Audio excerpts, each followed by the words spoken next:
sahabat netizen di seluruh Indonesia, ketemu lagi dengan saya Insinyur Romi HS. Hari ini kita dikejutkan oleh kepolisian Indonesia, guys. Tadi pagi Polda Metro Jaya menjemput Dr. Tifa dan Roy Suryo ke kediamannya masing-masing, lalu membawanya ke kejaksaan. Apakah sudah benar apa yang kalian lakukan para peradilan Indonesia? Bukankah seluruh rakyat Indonesia tahu apa yang diperjuangkan oleh Roy Suryo dan Dr. Tifa dan kawan-kawan? Suatu hal klasik yang tidak pernah kelar. Seorang mantan presiden yang katanya negarawan tidak mampu menunjukkan ijazahnya asli atau tidak. Itu kan yang menjadi problem. Kenapa sebegitu banyak anak bangsa yang harus dibui? Astaga. Terus apa yang terjadi dengan peradilan Indonesia? Mulai dari kepolisian, kejaksaan, kehakiman, sampai ke Mahkamah Agung. Apa yang sedang menimpa diri kalian? Sehingga harus tunduk kepada seseorang. Jikalau kalian sudah tidak mampu untuk tegak lurus terhadap rakyat, untuk tegak lurus bersama hukum yang berlaku di negara ini, mundur saja. Jangan karena tekanan seseorang, jangan karena tekanan rejim, Anda harus berbuat seperti ini. Oke, silakan tepuk tangan para termul. Anda puas pada saat ini. Tapi ingat, coba pertanyakan, bagaimana dengan kasusnya Rasman Arif Nasution yang sangat satu circle dengan kalian semua? Bagaimana dengan kasus ketua relawannya Jokowi, Sylvester Matutina? Beberapa tahun sudah berlalu yang sudah dinyatakan ingkrah oleh kehakiman. Mana kepolisian? Mana kejaksaan? Mana hakim? Mana para termul-termul yang katanya sangat paham dengan hukum? Termul-termul yang pintar-pintar. Di mana kalian semua tentang dua orang itu? Jangan pertunjukkan kebodohan kalian di negeri ini. Cukup kalian para termul yang bersenang diri atas tertangkapnya Roy Suryo dengan Dr. Tifa. Tentu tidak dengan kami yang paham dengan kondisi peradilan yang sangat tidak adil dan sangat memprihatinkan. Ingat para termul, hanya karena seseorang yang Anda junjung, kalian mengorbankan hukum di negara ini. Kalian tidak sedang membela bangsa, kalian sedang memikirkan kepentingan pribadi. Netizen di seluruh Indonesia memperingatkan kepada Anda termul-termul, di saat peradilan di bangsa ini sudah tidak lagi bisa dipercaya. Suatu saat rakyat akan mengambil alih. Kalian ingat itu semua. Jangan terlalu bangga atas kebodohan ini. Dan untuk kalian para pejabat peradilan, baik kepolisian, kejaksaan, kehakiman, bahkan MK sekalipun, ingat, ada hisab setelah kematian. Tidak ada kejahatan yang sempurna. Kebenaran akan mencari jalannya sendiri. Salam waras dari Medan. Salam bela bangsa. Ya, kita ikuti proses hukum yang ada sampai nanti di sidang pengadilan. Terkait penangkapan Roy Suryo dan Tifa kali ini, tanggapannya seperti apa, Pak? Ya, kita ikuti proses hukum yang ada sampai nanti di sidang pengadilan, karena nanti pengadilanlah yang akan memutuskan. Kita ikuti. Nanti Pak Jokowi rencana akan hadir langsung di persidangan? Ya, akan hadir. Jadi Pak Jokowi memastikan akan membawa ijazah aslinya ya ke persidangan? Iya, sesuai yang sudah saya sampaikan. Siap. Masih di Polda ya Pak itu jasa? Iya, masih di Polda. Diberi nama kamu. Terima kasih. Pak. Gimana sih? Gimana sih ceritanya? Jadi kan kami dapat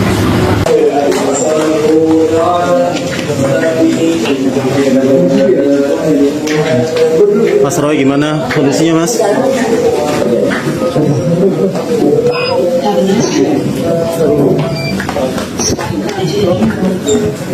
Mas Roy gimana Mas, akhirnya ditahan nih Mas? Pasti.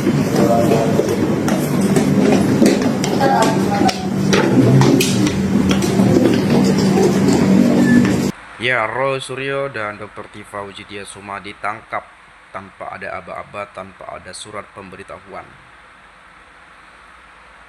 Dinilai terkesan dipaksakan.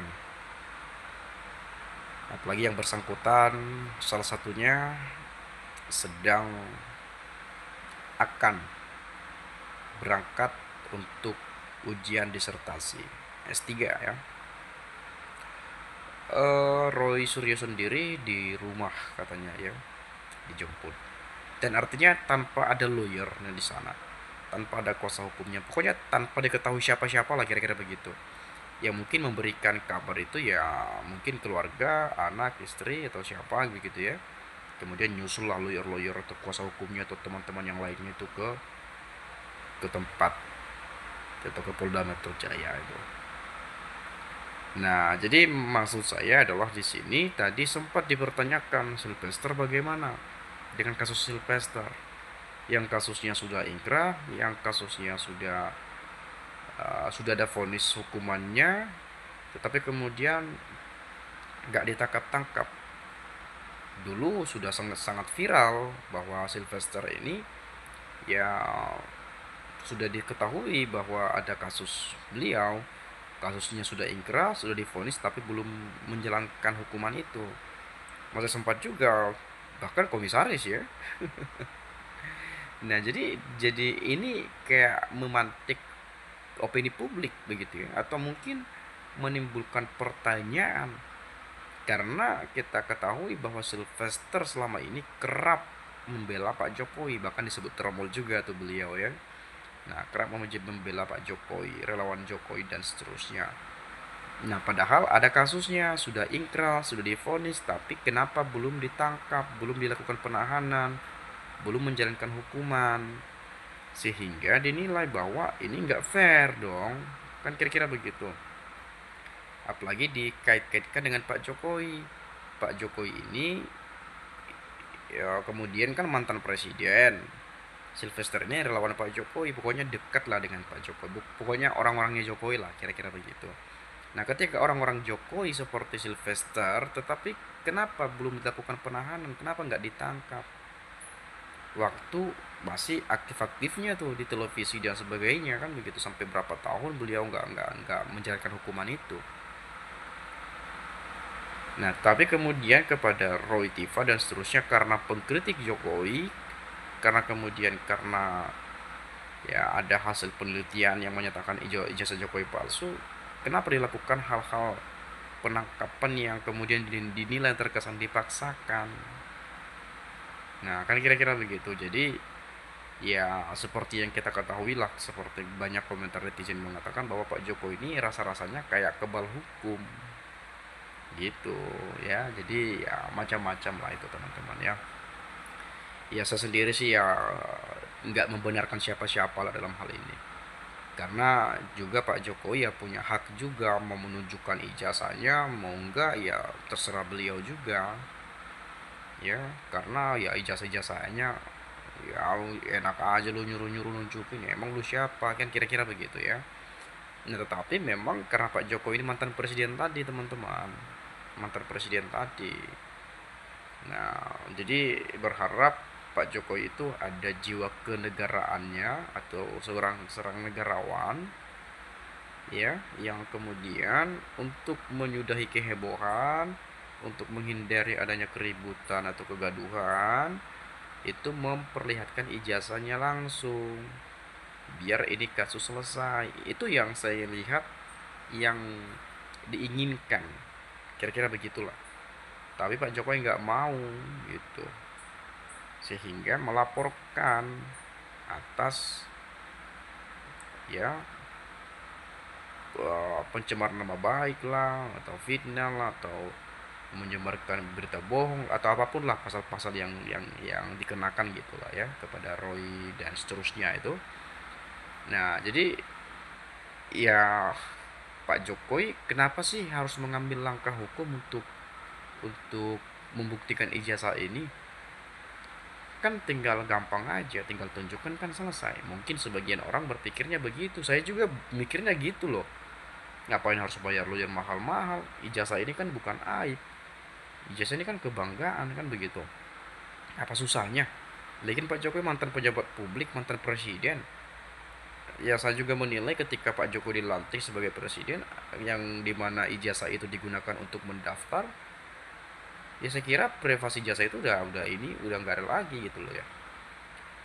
Dan juga kemudian putusan KIP yang mengatakan bahwa selain ijazah Jokowi yang memang ya terbuka untuk publik, itu menjadi informasi yang terbuka untuk publik kan, kira-kira begitu ya.